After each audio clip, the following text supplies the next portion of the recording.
Hi guys, welcome to SJ Masterclass, a podcast where two friends and avid readers are working to build an encyclopedia of the universe written by Sarah J. Maas, one series at a time, cross-referencing as we go through the texts.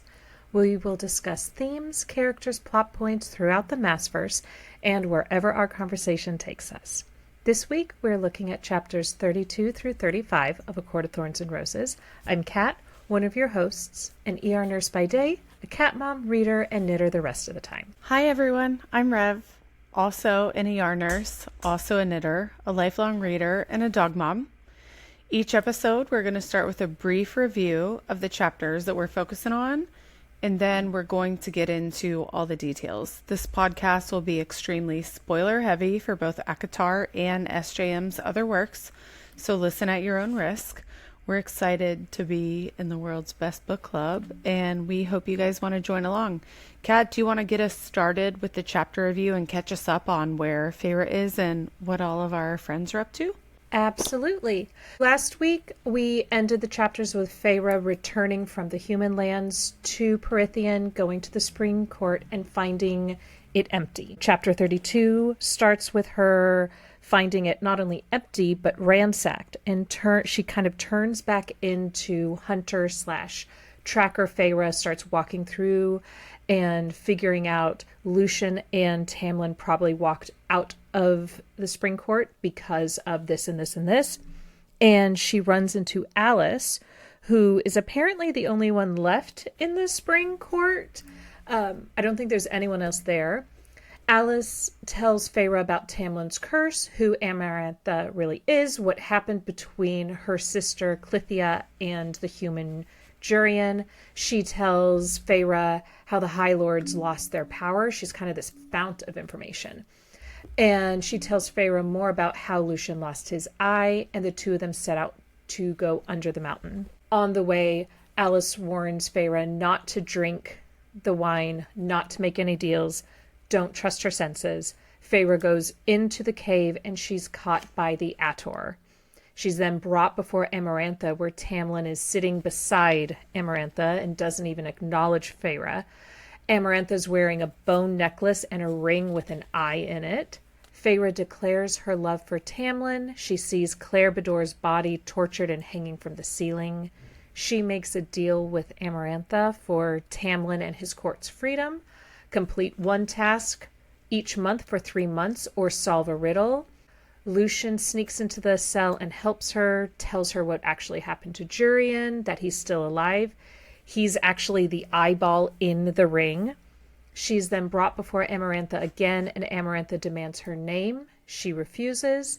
Amarantha has Rhys use his powers to force Lucien to tell them Feyre's name. This makes Feyre break. She gives her name. And Amarantha tells her the riddle that she needs to solve. And then the games begin. Rev, why don't you get us into some nitty-gritty details? I want to start with something that I just wrote down. Alice tells her don't trust her senses. Mm-hmm. What has Alice told her the entire time that Feyre's been in Spring Court? Trust your senses. Listen to what you hear. Yes. And right now she's like completely opposite. Like, don't trust your senses, don't trust anything. But what do you think about that? How different is that? Any thoughts? It's interesting because at one point Feyre thinks she saw Tamlin sitting beside Amarantha, and all I could think was that is the sense of sight, and we know later on that she is deceived by this, and then tag on to that we know Amarantha is known as the deceiver.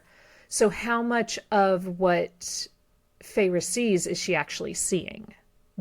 How much can we trust under the mountain? Because we are, again, as we've said for 6 episodes before this, all of this is through Feyre's point of view. All of this is through what she is perceiving. Maybe some of this isn't the reality. I do remember you saying the part about how the person that is sitting next to Amarantha is not actually Tamlin. And the things that she does see, though, she doesn't know what she's seeing, smelling, hearing. She sees Claire Bedor, though. Mm-hmm. Like strung up and like hung on a wall or something, and it's like Hung and I would think it burned would and smell tortured. bad. Yeah. So, quick question. Do we trust that? Yes, I do. You do. You don't think Claire Bedore actually got burned down, like, in the house? It's really, really messed up when, like, Alice, the person who tells you, trust your senses, and Feyre hasn't. But then we get into where she now shouldn't trust her senses. Do you trust your senses? Do you not? Well, but there's a difference in trusting your senses, as in what do I hear and what am I seeing, versus multiple people referencing the same thing. So that, I think, takes the perspective out of you. So at one point, Amarantha says to Rhysand, I thought that was the human you saw. And he's like, they all look the same to me. So now we have two other sources saying there is a body hanging from that ceiling, versus Tamlin sitting there. Other people will see him, yes, but could he be looking at her and she doesn't realize it? Tamlin just seems like he's like a blank check. There's nothing happening with Tamlin while he's sitting there. If I recall, and I'm probably wrong about this, I think when Tamlin and Feyre end up in the closet, I think that's going to be next episode, or it's in the last episode, and he smudges her paint.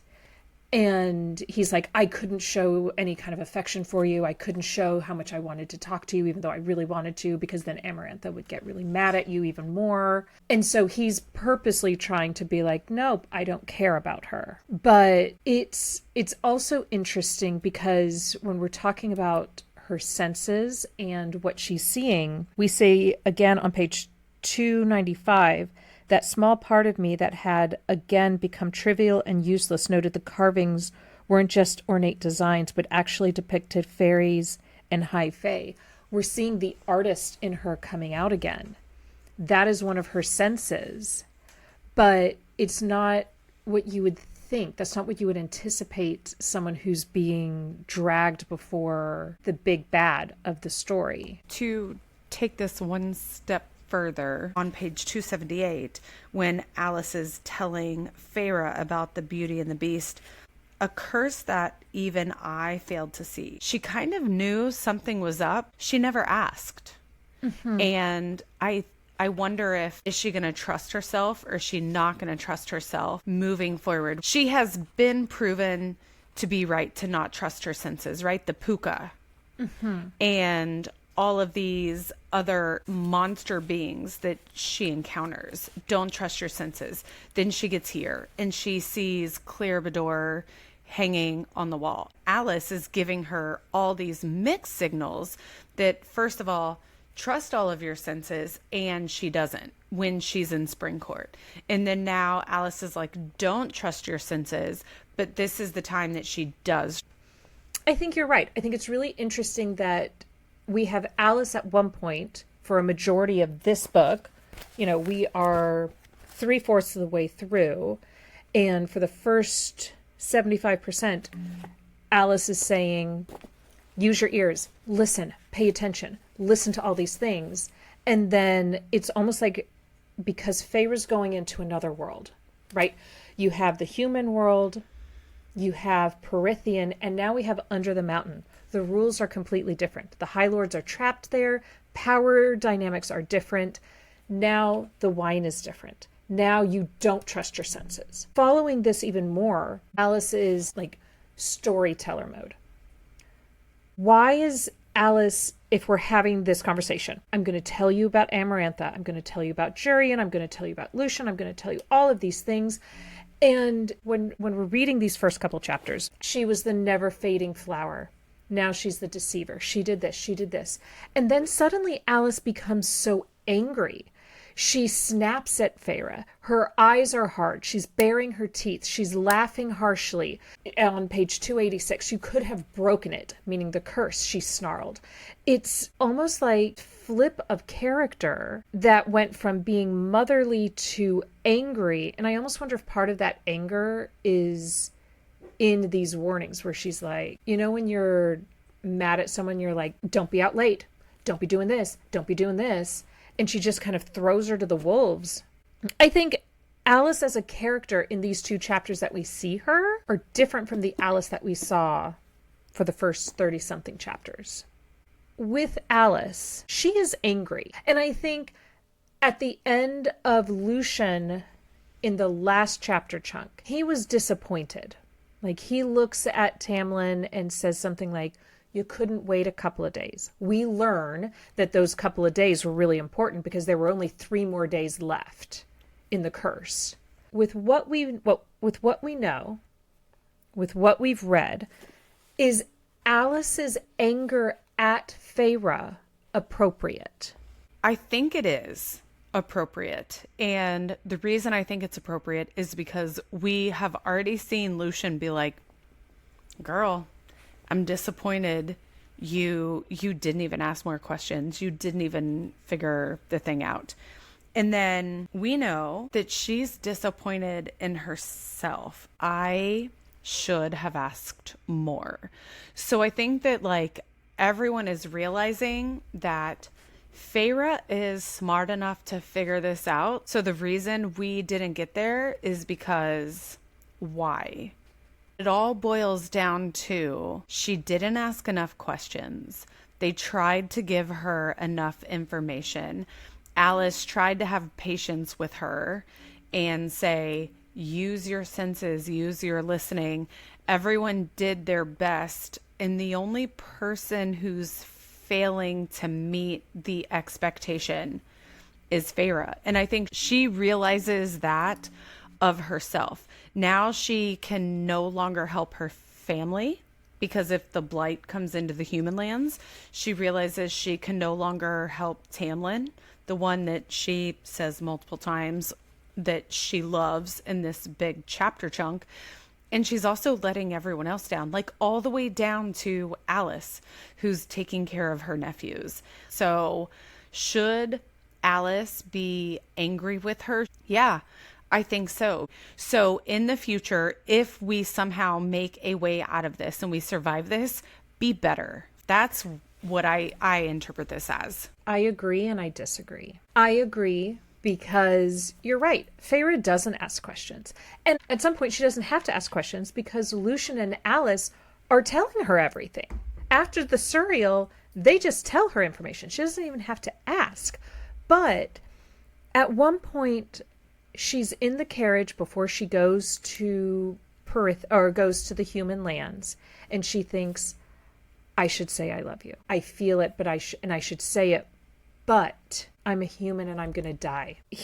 I don't know if he loves me. He's got other things to be concerned about. How much of the blame falls on Feyre and how much of it falls on Tamlin? At one point, Feyre's thinking, he stopped trying. He stopped giving me compliments. He stopped doing things. It's a two-way street. But also, so like that's one part where I'm like, I don't know that Alice's anger is completely fair to be only on Feyre. My other part of it is Feyre has been lied to since chapter 4. She was taken from her family by someone who is the established villain of the human world and told, I'm taking care of them. It's fine. She can't communicate with them. She doesn't know if they're okay until she goes home. So You're talking about her family. Yes. So he has lied to her. He's kidnapped her. He's keeping her from the people she knows. He's kept her kind of secluded away from all of the other Fae because the only ones she sees for the first 15 chapters is him, Lucien, and Alice. The lies just keep piling on. Is it any surprise that she's not questioning this love? And how dare Alice be like, you could have fixed it. You were the one that messed this up. Even at one point when later on Lucien's like, well, I guess we don't have to lie to you. Alice tells her that the treaty wasn't even a thing. That she can kill as many Fae as she wants to. Everything has been a lie.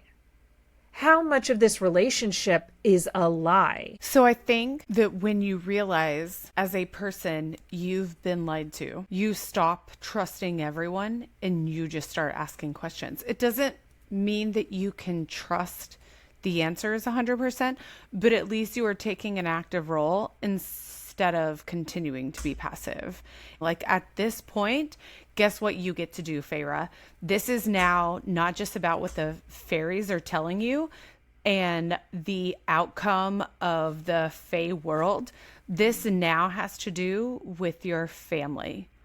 You start asking questions, and she does. So like, I do think Alice is right to be annoyed with her, because Alice is worried about her own family. But we are where we are now. Feyre needs to pick it up and do what needs to be done. It doesn't matter what happened. Go for your pin. I have two. On 281, Alice says, "You could have been the one to stop her. Her eyes were hard upon me and she bared her teeth. They were alarmingly sharp." And then Feyre says, I didn't know, because how could she? And Alice says, "I know you couldn't know. It was part of Tamlin's curse." But then when you're saying, now that Feyre knows she needs to pick up and do it, that's exactly what she does. Okay, tell me how to get to under the mountain. She's asking all of the questions now that someone is finally telling her the truth. We think it's the truth. How much of this could be a lie? Because even on chapter 33, I think it is, Alice says, "There's part of this I can't tell you because my bones are crying because I'm trying to tell you things I can't tell you." So how much of what she's telling is the truth? It just feels like Alice's anger in chapter 32 is misplaced. It's almost like she can't... Where do you think she should place the anger? I think because Tamlin is no longer there, and the other half of this equation is Feyre. Well, I can't yell at Tamlin. First of all, he's the High Lord. Second of all, he's not here. In walks Feyre, who could have fixed it. She had the opportunity. But also, she didn't know she needed to. And, take it from the human side, would any other human, Nesta wouldn't have, Elaine wouldn't have, Claire Bedore wouldn't have, none of them would have given the Fae the time of day, because the Fae are the bad guys. It feels like a very high Fae / Fae thought process to not even consider that. The humans were slaves, and Alice is angry that one of them isn't falling in love with them. We know who Feyre is as a human. Is this a growth arc? So she's not that person yet. She's only that person in A Court of Mist and Fury and A Court of Wings and Ruin. How many times have you and I said, Feyre let herself go soft when she got to Spring Court, right? We know that when Feyre goes back to the human lands, that she gets stronger again and regains her strength and becomes that Feyre that we meet in chapter 1. I think Alice is disappointed that even as easy as things were, and Tamlin tried to make things easy so that she could have this life of luxury and then be able to fall in love with Tamlin, I think Alice is still like, you know who you are, and you let yourself go soft. And so I can't say that Alice's anger is misplaced and that I think it's wrong, but I can say, I don't know, I think it's like 50-50. I think that Feyre deserves that someone is mad at her for letting her go soft, because sometimes that's just what you have to do in life, is sack up and just figure it out. And even if Tamlin was lying to her, like I've always said, why did she like Lucien and not like Tamlin? Like, she should have had her guard up. She should have been aware of everything all the way from the beginning, and she let her guard down. I think that's along the same lines of why Alice is mad at her. I think the way I'm taking her anger is, and I think this is the only way that I can accept it, is it's like when someone is coming to visit your house and they break a glass or a mirror or something like that. You get really frustrated for just a moment because you had that glass on a counter, or you had this over here and the person accidentally broke it. It's out of your control. She doesn't have any control over it, but I don't think she is taking into consideration the human side of things, and I think that is the bias of the Fae. I don't think they will ever think, How many times have we said it already? Tamlin does not realize that the humans can appreciate art, that the humans can do this, that the humans can do that. I just don't think it comes to her to realize that this might not be as easy and that there might be something holding Feyre back. Yeah, I can see that. I can see that totally. Where else do you want to move on to? Oh my God. We spent like 25 minutes just talking about that one thing. I know. I have 2 points that I want to combine into one. Okay. Amarantha is called the High Queen at one point in time. And I want to say, does this foreshadow the invention of a High Lady? But also the never fading flower that you mentioned earlier. The never fading flower, Amarantha versus Elaine. Please go for your pin. So I'm going to respond to both of those. The first one, when you talk about how Amarantha is the High Lady of Prythian, or the High Queen of Prythian, at one point, I think it is in the third book, Amren says to Feyre that she wants Rhysand to be the High King of Prythian, and he doesn't want it. It's been a long time since I've read it, but I distinctly remember him saying, I never want to be that. And it never really sunk in with me, but is the reason he doesn't want to be it is because the person who was the previous high royalty of Prythian was the one who was assaulting him. You know, it's kind of interesting. All these characters get put into positions of being a high something that they don't want to be in, right? Like Feyre has to be the leader of her family, didn't want it. Tamlin has to be the high fae of his court. Now we're talking about someone wanting Rhys to be the high king. All these people are put into positions of power that they don't want to be in. And I think historically what people say, the people that you want in positions of power are the people that don't want to do it, right? My other point was, so we were talking about the never-ending flower. Yeah. What does that even mean? So I'm going to send you a picture. So we are going to put these pictures on our Instagram as well. So you will be able to see this. Oh, that's beautiful. That's a flower? It's called the Amaranthus. Amaranthus flower seeds. It is, and it's red like her hair. So I got this from Fables of Aesop, and I'm just going to read this to you. An amaranth planted in a garden near a rose tree thus addressed it.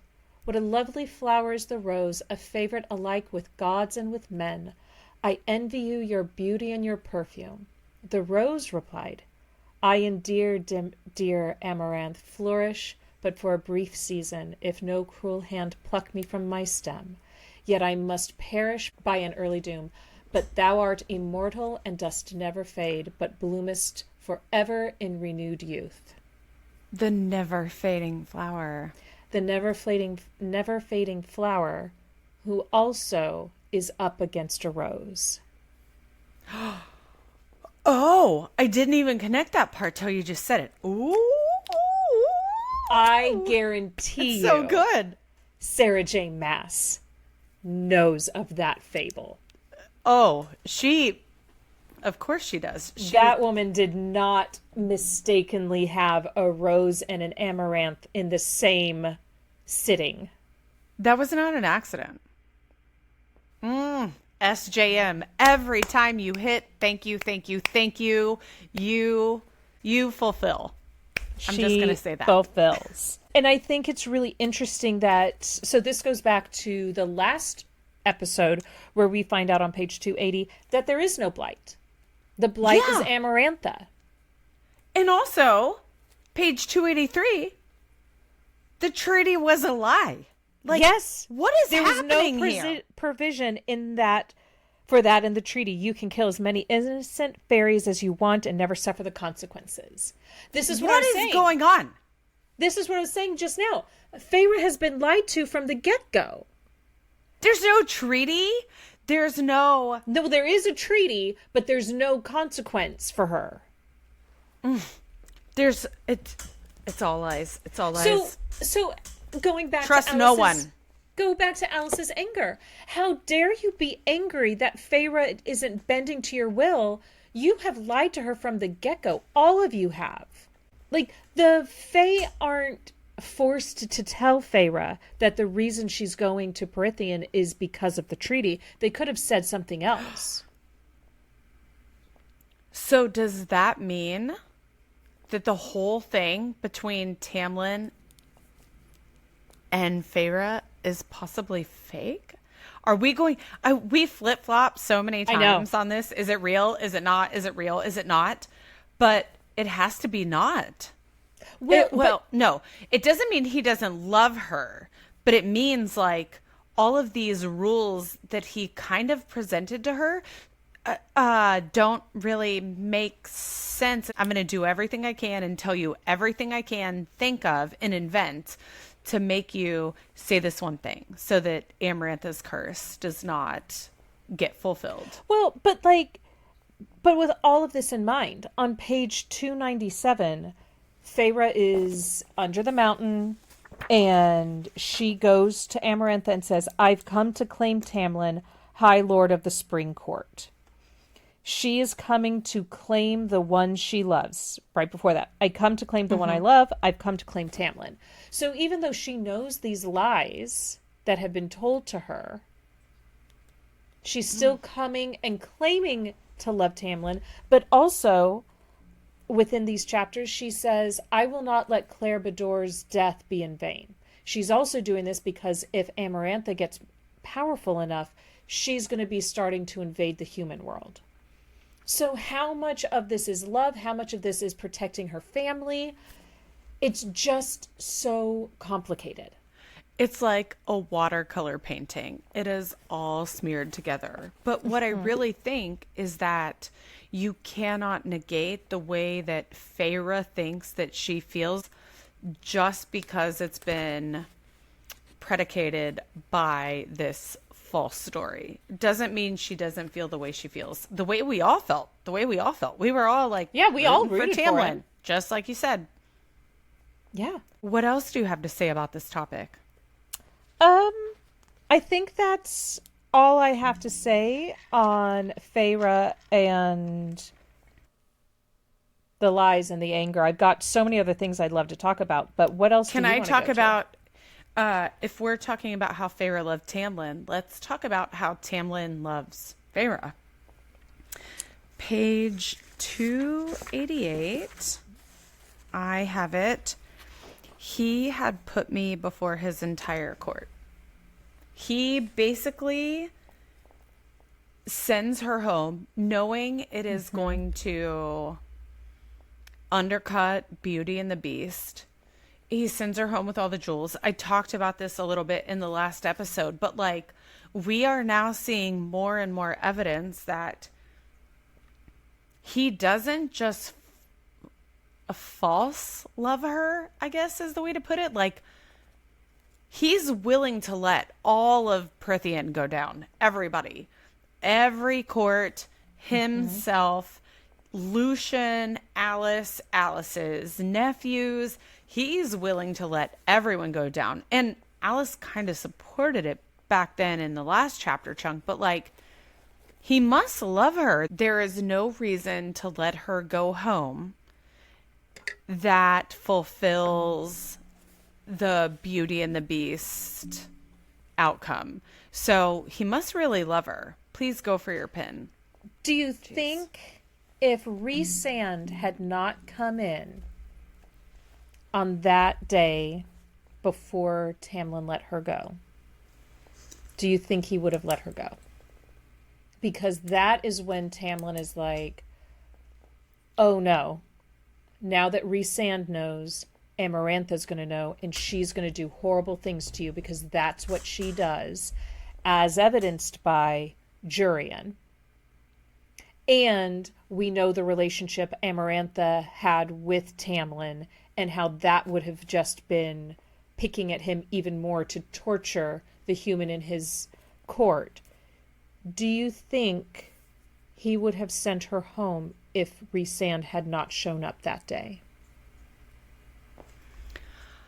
I think no. Yeah. I don't think so. I think I the curse think, could have been broken. yeah, I don't think he would have sent her home. I think he would have kept her. That's such a terrible way to phrase that, but I'll say it. I think I how about I say it like this? I think he would have been happy that she was still staying at Spring Court. So, wow, now that I say that out loud, this makes me think it really is about him and it's not about her. Because if it Well, was about her, he would have let her go home from the beginning after he made yes. her family safe and blah, blah, blah, blah, blah, et cetera, et cetera, et cetera. She knows her family's taken care of. If he is already capable of doing that and he really cared about her, he knows how bad she wants to go home. I mean, just look at the thing that happens with the Puka. Like, she thinks it's her dad and she wants to go back. And then he would have let her go back and would have let them all be just happy and well off, as he had already given them the money. So clearly he doesn't need the money. You know what I mean? Like, it still wasn't about her. It was still about him. Well, it was about her not being tortured. But I don't know that it was about love. But again, the first time you're reading this book, you are rooting for them. You want something to happen. You want him to respond to her. We were all, I mean, I can't speak for every reader. I was in it to win it for Tamlin. But I mean, what I'm saying is, like, yes, he sent her home so that she wouldn't get tortured. But I don't think he would have done that had the threat of being tortured not been right there. Then let's compare his actions and the Tamlin that we see in chapters 34 and 35, because that's really all we get under the mountain in this chapter chunk. Let's take his actions in these chapters and the previous chapters and compare it with what we see under the mountain, where he doesn't acknowledge her. The only time that he potentially acknowledges her is when his eyes widen and she thinks as if he were to say no. But then we have Rhysand on page 310 when he's confronted by Amarantha. And this is a scene where we are seeing Rhysand protecting Feyre, if you want to look at it that way. Where he says, "Is this the girl you saw at Tamlin's estate?" And he's picking flecks off of his tunic, and he says, "I suppose." Of course he is, because he always does that. Right, because he always feels dirty. And then Amarantha says, "But did you or did you not tell me that girl was the one you saw? He stuffed his hands in his pockets. All humans look alike to me." And Feyre thinks, humans look alike? I didn't believe him for a second. He knew exactly who I was when he saw me that day in the manor. So even before Feyre had come back, Rhys was protecting her. Rhys was doing something. And I'm coming from from the perspective that I don't think he thinks they're mates yet. But this third of a page shows more protectiveness than Tamlin has, and more acknowledging of her than Tamlin did. And then we find out in book 2 that he had gone into Claire Bedore's mind, so she never felt any of the torture. We see the good guy coming out later, but this is like the first little inkling that there's more to him than meets the eye.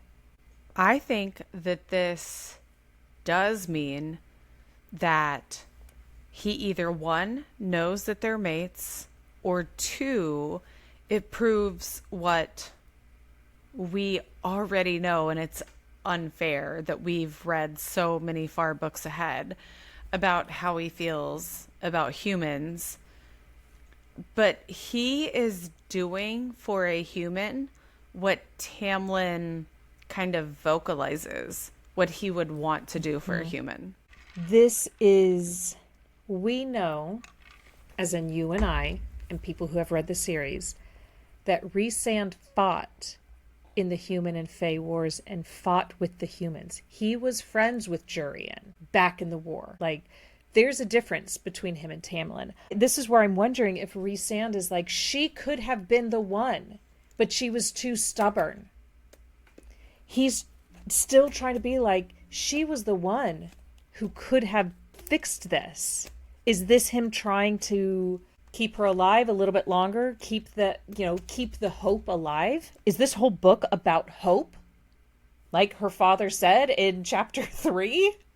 I've heard you say this so many times. Why do you think that Rhysand thinks that Feyre is the one for Tamlin? What's going on there? I think because on page 239, he says, if it's any consolation, she would have been the one for you, and you might have gotten away with it. A bit late, though. She's more stubborn than you are. What I would like is for you to explain to me your thought process on this, because sure. I think that Rhysand possibly knows that they are mates, but like, what is your thinking here? This fat wants to be on this podcast so badly. He is on the podcast already. He is. He's a guest star. He's going to the other side of it now. We're definitely editing all this out. Okay, so I think the reason why I struggle with thinking that Rhys knows she is his mate is because for me, it takes the impact and the significance out. So we're jumping way ahead. This is on page 415. His eyes locked on mine, wide and wild, and his nostrils flared. Shock. Pure shock flashed across his features at whatever he saw on my face, and he stumbled back. Actually stumbled. For me, that is the moment he realizes that they are mates. That is when he feels the mating bond snap into place. So for me, all of these other times is him trying to get out from under the mountain. She is his only hope to no longer be Amarantha's whore. But now they are on this razor thin edge. She is now put in a new opportunity for at least Tamlin's court to get out. That is why I struggle, where I think he does not know. He doesn't realize until she becomes a fae that she is his mate. Sure. I'm buying it. That's all the explanation I needed. I just wanted an answer. Yeah. What do you want to move on to? Okay. I have I think 6 more points that are pretty small. Mm-hmm. The first of all, what happens to the courts that Amarantha punishes? The day court, the summer court, and the winter court. Because I think that what happens in Crescent City happens thousands of years from now. And I think the day court corresponds to Lydia. Can we just say that we don't have to talk about it now? Or we can if you want to, but I want to remember this because she goes as day. Well, she goes as day. So I'm making a note in my book, but also we know that she is a descendant of Aelin. So does that mean that Aelin is somehow related to the day court? But we also know that the autumn court has the power of fire, which both Lydia and Aelin have. And autumn court is also Lucien. And autumn court is also Rune. Oh my God, there's so much to unpack here.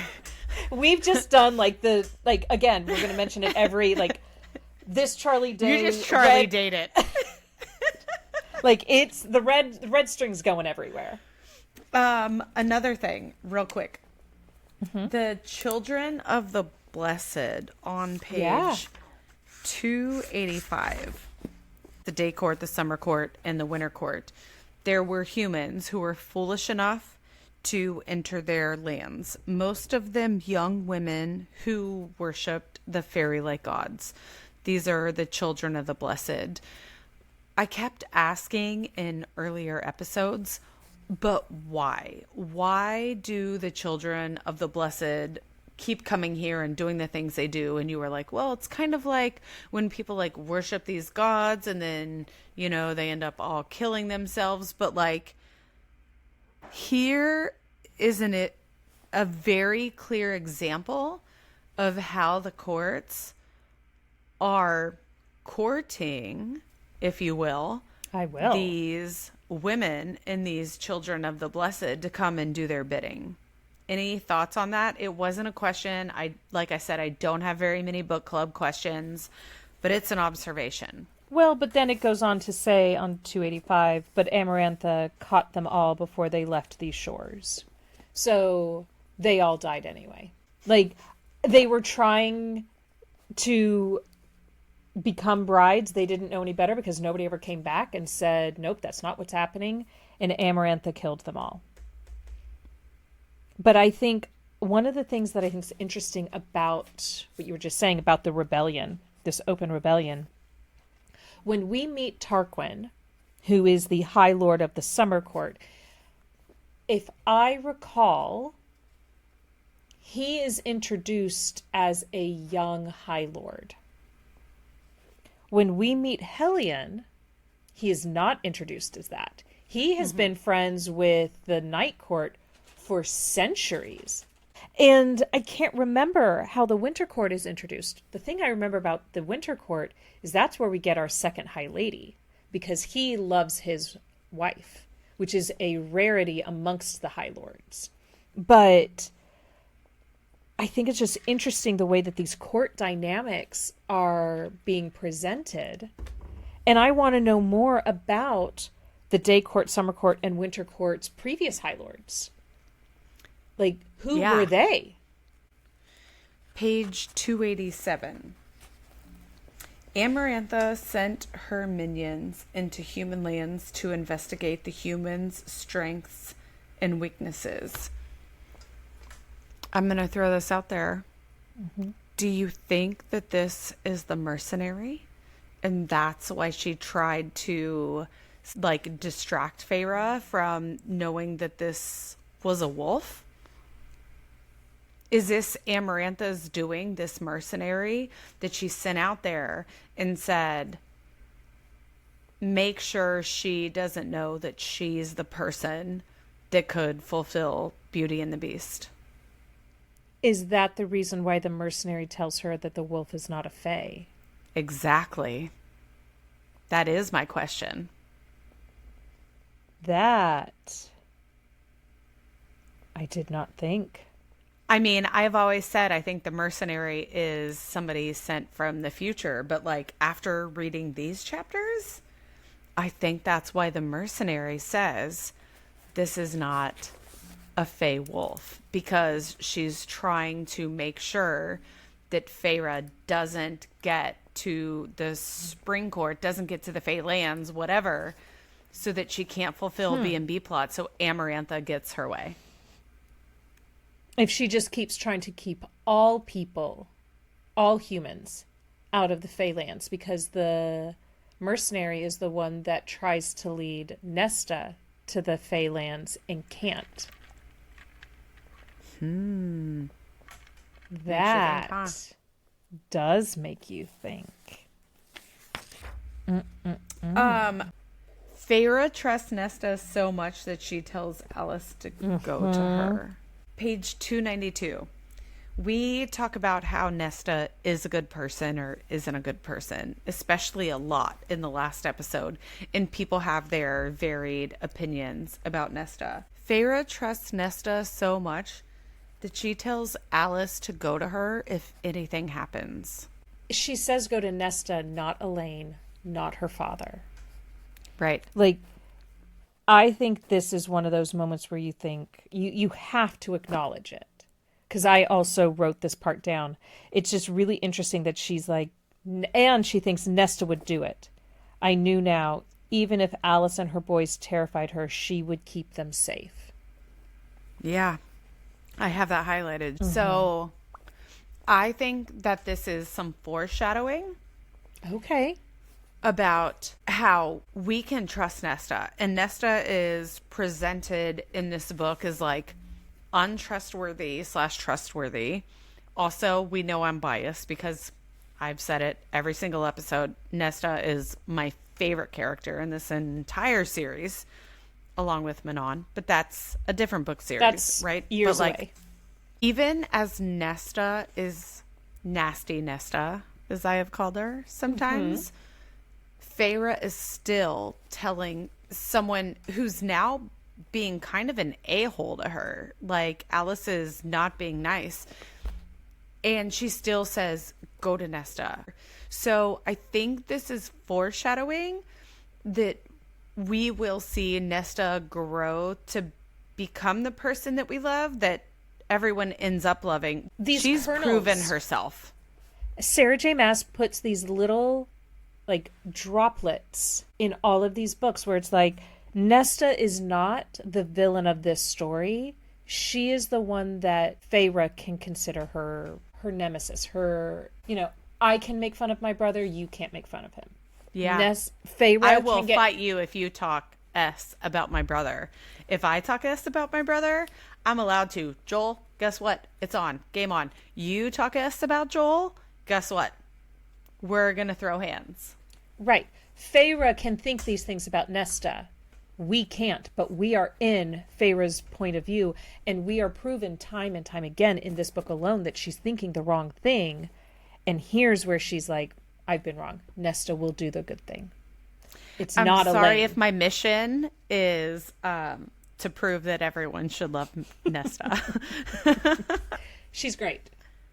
I mean, she's not great. She is a really strong character. That was so good that you said that.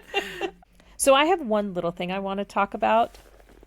I don't know about you, but when I was reading about Feyre going under the mountain, so she has to go through this cave into, it sounds like almost like a city that is incredibly built, has incredible art that she talks about, has chandeliers. All I could think about was in Fellowship of the Ring when the Fellowship goes down to Moria. And if Sarah J. Maas did not at least have an inkling of that, it is so similar. And we know that the Under the Mountain is meant to be copying the Court of Nightmares in the Night Court. I've never read this and thought about how in Lord of the Rings they go underground to Moria, and if I ever read this again, I'm never ever going to be able to unsee them going down into Moria. That's the way I'm going to see this for the rest of my life. Same. Absolutely same. And I do have a little crossover because we're just coming off of Nesta and talking about Under the Mountain. So Amarantha is sitting on a black throne. The only other time I could find a black throne referenced was in Silver Flames when Lanthis is trying to convince Nesta to join him, give him her power, and she sees herself on a black throne. That's on page 548 of Silver Flames. Of all of her books, Maeve isn't on one. The King of Otterlin isn't on one. We never see one in Crescent City. Then I looked to the black rock throne beside her, and my arms buckled beneath me. It's on 296. There, lounging on a black throne, was Amarantha. And then later on a black throne beside her, was Tamlin. I definitely think we need to pay more attention in A Court of Silver Flames when we start learning more about Nesta and about how much power she has. She has access to that mirror, the Ouroboros mirror, and there's the harp, and there's the mask, and there's a few other things. One of the things that I also looked at was on page 285. It's during the time when Alice is talking to Feyre, and she says, others, if they swear allegiance, if they grovel and serve her, she allows them a bit more freedom to come and go under the mountain as they will. Obviously, she is talking about Rhysand. But this just reminded me of the way that Maeve treated the Blood Oath. I feel like, I mean, we've said this before, I feel like Amarantha and Maeve are, to steal the phrase, two sides of the same coin. Two sides of the same coin. Mm-hmm. I had to say it. I tried to get it out faster than you, but I didn't. But yeah, like, they are so similar in their descriptions, in their actions, in their downfalls. Mm-hmm. I do have two things. First of all, this is the more important one. Page 311. Amarantha asks Rhys, hold this person's mind. Why does Rhys have to do it? Is Rhys more powerful than Amarantha? Well, he is the most powerful High Lord. And but why can't she do it? She might not have that. I always took it to mean she didn't have the power because he has the Diamante power that can break people's minds. I don't think she has that capability. So I feel like Rhys is more powerful than Amarantha. I think he is. I think because we learned that he is the most powerful High Lord. So even as the most powerful High Lord, if she took 10% of their power, 50% of their power, he is still more powerful, but less powerful than her in the sense of the grand scheme of things. But if he can hold someone's mind, well, I wonder why he couldn't hold her mind. Doesn't he do that though? Now that I'm thinking about it, doesn't he say in book 2 that he was able to trick her and to make her think that he enjoyed being with her and that he would do things so that he could get certain privileges and would like kind of use that to creep into her mind, but because she was high fae and because she was fae, she could also recognize when he was doing it. Yeah, I remember that. But the person who he is holding, I want to talk about Lucien. What a surprise. This I know. You hate him so much, so. Right, weird. This is not my Lucien read. So we're going to kind of hover around pages 307, 308, and I'm going to end on 311 and 312. This is when he is in the cell helping her. She says, "You're trapped under the mountain too." This is to Lucien. In a grim nod, she summoned all the High Lords to her now, and even those who swore obedience are now forbidden to leave until your trials are over. He's not a High Lord. He could leave. I mean, we know he can't because he's being... But, like, the phrasing of that is weird. But what I was wondering is, could this be foreshadowing that eventually he becomes a High Lord? Calling it now. Dude. Oh, yes. Of Autumn Court. So just like, I don't even. Oh, Cat, where have you gone right now? Oh my God. That would be really cool, right? Because we know that I mean, it'd kind of be okay.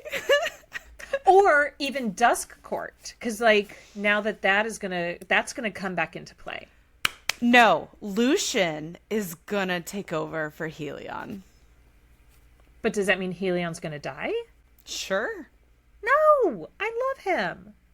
I know, but he's Idris Elba. This is like no one can Idris Elba, first of all. Second of all, this is Game of Thrones. Everyone is up for dying. Sure, you're not wrong. Anyone can die. Then on 308, so the next I'm page, so excited about this. I'm sorry. I can't get over it. It's okay. Look, I told you, like, this is my last big thing. Okay. It was so cool. So on 308, Lucien is then talking about Jurian. So then he is the one who tells Feyre what the fate of Jurian. And that's where we find out that his ring his eye is trapped in the ring. He'll remain trapped, watching through it. He keeps his soul in his consciousness. A fitting punishment for what he did. That seems pretty bold because, I mean, he tortured Clythia, but is he saying that it's a fitting punishment because he betrayed his lover? Is it because he betrayed someone who thought that they loved him? I don't know. But we learned that she did not do the same to him. Even further down, he says, the guards are about to change rotations and are headed this way. Try not to die, will you? I already have a long list of fairies to kill, and I don't need to add more to it. Who's on his list? If we're doing Game of Thrones, is he Arya Stark? Does he have a list of names? And is Rhys one of them? And then let's just keep adding on to this. Lucien vanished. Just vanished. Vanished into the I knew you were going to say that. He's winnowing. He's winnowing. He's winnowing. I think the Autumn Court can winnow. I mean, but only some of the Autumn Court, because the Autumn Court High Lord is not actually his dad. But his mom is. So, can the Autumn Court winnow? Maybe. Maybe not. I don't know. Finally, on 312, this is our first introduction to Eris, the oldest brother or the oldest son of the Autumn Court. About halfway down, she says, she's asking for Feyre's name. She says, I don't suppose your handsome brothers know Lucien. If we did, lady, we would be the first to tell you, said the tallest. He was lean, well-dressed, every inch of him a court-trained bastard. Probably the eldest, given the way even the ones who looked like born warriors stared at him with deference and calculation and fear. Eris is the one to watch, because I think he's going to get a Rhysand story if she keeps this series going. I want an Eris book so bad. Well, I think that we are going to get more information about Eris when we get Moore's story. I think I have a lot of thoughts and feelings. Yeah, for sure. So and we all know, well, we don't all know, but I have told Cat multiple times about what I think about that. I think there's going to be another 2 books, and one of them's going to be 2 books and then 1 novella and blah, blah, blah. I've said that forever. And then SJM came out and said, I'm going to do 2 more books and maybe 1 more novella. So I feel like I was proven right, but we'll see. But I think when we start hearing more about more and more story, we are going to learn more about Eris, because they're so tightly linked that, like, you cannot learn more about more story and not hear more about, like, what more knew about Eris and their background and, like, how everything came about. Well, and also by the time we get to, I think it's Silver Flame, he has, like, a room in the Court of Nightmares. Like, he has a relationship with Rhys, and I think someone says, I don't think you're as evil of a person as you put on. Now, my final question, 313 is where we get Amarantha's riddle. Did you know what the answer was when you first read this? I can't remember. I think I did, and I think it was, like, a very easy to deduce. what the answer was. And because it was so obvious, if SJM would have made it less obvious, it would have been harder to come across, but also like then the impact of the answer wouldn't have been as important to the story. So like, I think it all kind of goes hand in hand.